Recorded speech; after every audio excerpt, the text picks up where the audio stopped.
Hello everyone friends, welcome to the Velesh channel. Today I'll show you how to recover deleted contacts on Android. Let's open Android, specifically the Wi-Fi settings on your phone. Click Google, tap on your account, select Manage Google Account, and here we need information and privacy. Scroll down, here we need Google Services. Click and then select Contacts.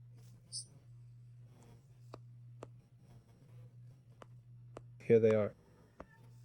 Okay, click on Contacts.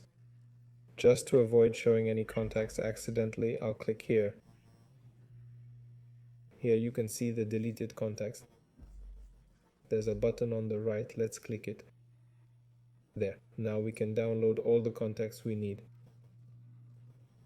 There, now click export. After that, open this file and you can upload these contacts to your phone. This was Velesh with you. Goodbye everyone.